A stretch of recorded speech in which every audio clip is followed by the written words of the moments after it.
A paz do Senhor Jesus a todos. Eu quero compartilhar com os irmãos aqui uma palavra que está no livro de Romanos, capítulo 8, versículo 35, que diz assim: quem nos separará do amor de Cristo? A tribulação ou a angústia? Ou a perseguição, ou a fome, ou a nudez, ou o perigo, ou a espada. Essa é uma palavra direcionada para todos nós cristãos, que aceitamos a Jesus, nos batizamos nas águas e temos com Ele uma caminhada cristã. Irmão, nada, preste bem atenção nisso, nada pode ser um motivo para te afastar do amor de Cristo. Obreira, a senhora não sabe o que eu estou passando. Sim, eu não preciso saber do que você está passando. O que eu preciso e eu sei é que Deus, Ele te resgatou. Faça uma análise da sua vida, meu irmão. Quando você chegou na presença de Deus. Não é quando você chegou na igreja A ou na igreja B, não. É quando você chegou na presença de Deus. Quando você, ou melhor, quando Deus ele estendeu as mãos para você. Quem você era? De onde você saiu? Talvez você era uma pessoa que andava angustiada, triste, amargurada, tinha uma vida derrotada, fracassada, destruída, um casamento abalado, uma família desestruturada. Mas Deus, Ele não precisou do pastor A, Ele não precisou do pastor B, Ele não precisou da obreira C, da obreira tal, para resgatar você.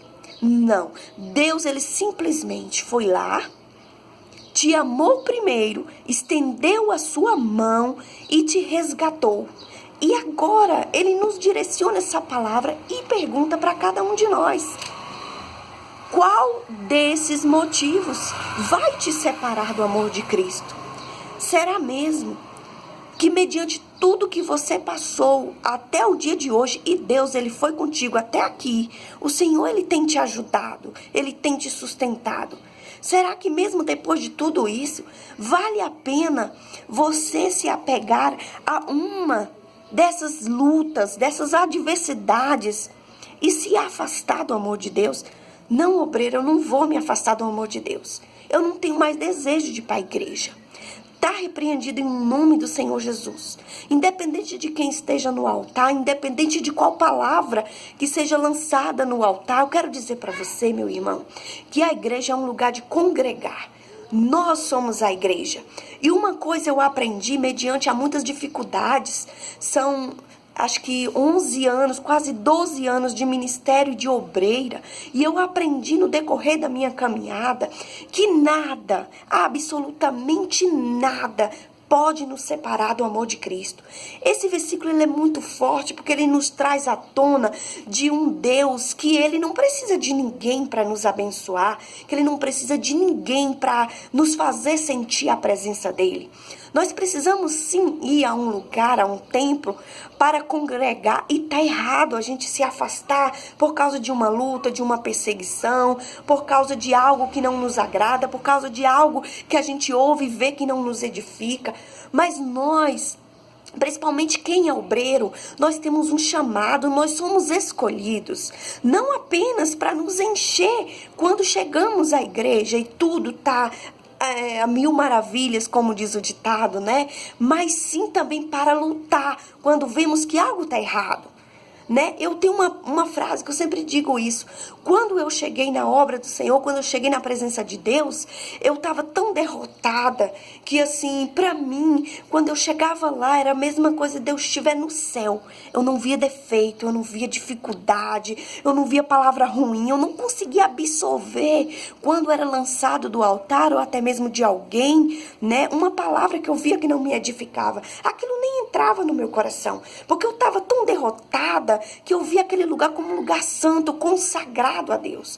Mas agora que eu obtive uma resposta, que eu tô curada, que eu tô liberta, que eu tô restaurada, que eu tenho Jesus Cristo na minha vida, a gente começa a perceber algumas coisas que verdadeiramente a gente vê que está errado, mas isso não vem para nos afastar do amor de Cristo, porque nós somos colunas. Preste atenção, você obreiro, você é uma coluna da obra de Deus. Aí quando começa a dar errado, o que você faz? Ao invés de você orar pelo seu pastor, em vez de você jejuar, em vez de você orar pela sua igreja, pelo povo que você vê que está se esfriando, pelo aquele povo que você vê que está perdendo a fé, que não está mais recebendo o milagre, que não está mais sendo abençoado, o que você faz, você também sai fora. Mas a coluna, ela serve para quê? A coluna, ela serve para sustentar.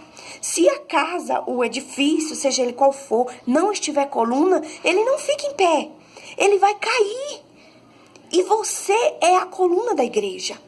O pastor, o anjo da igreja, o bispo, ele tá ali para trazer uma palavra, para tentar alimentar o povo, a gente também, de alguma maneira, porque nós precisamos disso. Mas não esqueça que quando a dificuldade ela é lançada para a igreja, você foi levantado como coluna para sustentar a sua igreja, para sustentar aqueles membros, porque eles não são ovelhas apenas do pastor, do anjo da igreja, eles são ovelhas também de você, obreiro. Tem muitas vezes que você chega na igreja pensando em desistir, pensando em parar, pensando em abandonar o barco. E ali tem membros que chegam ali pior do que você. E ele vê em você um suporte e você é o suporte. Só que Satanás, ele faz de tudo para nos fazer parar.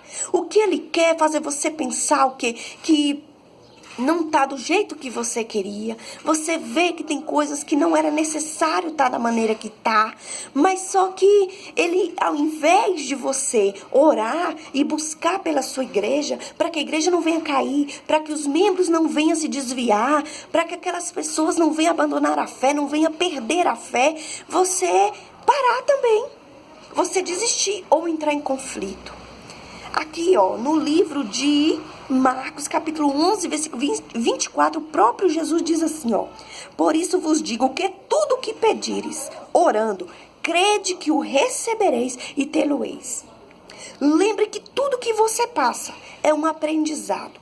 O deserto, ele não vem para nos destruir. Não. Se nós tivermos essa palavra, que tudo o que nós pedirmos em oração, crendo que nós receberemos da parte de Deus, o deserto, ele jamais vai surgir na nossa vida para nos fazer parar. Ele vai surgir para nos dar mais maturidade, para nos dar mais experiência, para nos ensinar mais e nos mostrar o nosso valor. A luta, irmão, principalmente para nós obreiros, ela vem para mostrar o nosso valor. Porque muitas vezes nós colocamos um uniforme, chegamos na igreja, só entregamos um envelope ou direcionamos uma irmã para sentar em algum lugar e nós achamos que é simplesmente isso. Não, você tem um chamado. Você tem um chamado de manter aquelas almas na presença de Deus. Você tem um chamado de sustentar a tua igreja. Você tem um chamado de levar as pessoas a ter um compromisso com Deus. Você tem um chamado de resgatar aquelas almas que estão perdidas, que estão se afastando, que estão perdendo a fé. O teu pastor, ele não conhece a vida do povo da tua cidade, da tua igreja, mas Deus, ele conhece e ele te deu esse conhecimento para que você possa trabalhar mais do que ele ainda. Meu irmão, não pare. Tudo o que você pedir para Deus, se você crer, se você não duvidar, Deus, ele vai te ouvir. E não pegue essa prova, essa luta, como um motivo para te separar do amor de Deus.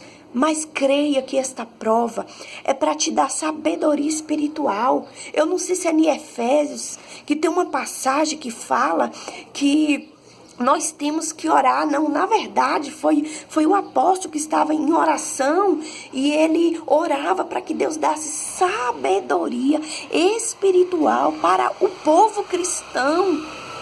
Porque a sabedoria espiritual, ela nos traz essa certeza de que nós precisamos interceder a Deus verdadeiramente em favor da nossa igreja, do nosso povo. Não é hora de parar, mas é hora de lutar, de batalhar, de perseverar firme, porque Deus, ele é contigo. Pai, em nome do Senhor Jesus, fortalece esse obreiro, essa obreira, esta coluna, Pai.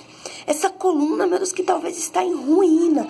Mas nesta tarde eu te peço, meu Deus, consagra ela, levanta, Pai. Levanta como coluna fortificada, que sustenta o templo, que sustenta, meu Pai, o edifício, a casa, o apartamento, Pai. Que quer dizer as pessoas, os membros, o pastor, o obreiro, enfim, meu Pai. Dê sabedoria, direção e fortalecimento para cada um deles. Eu te peço em nome do Senhor e Salvador Jesus Cristo, para a glória do teu nome. Amém. Glória a Deus.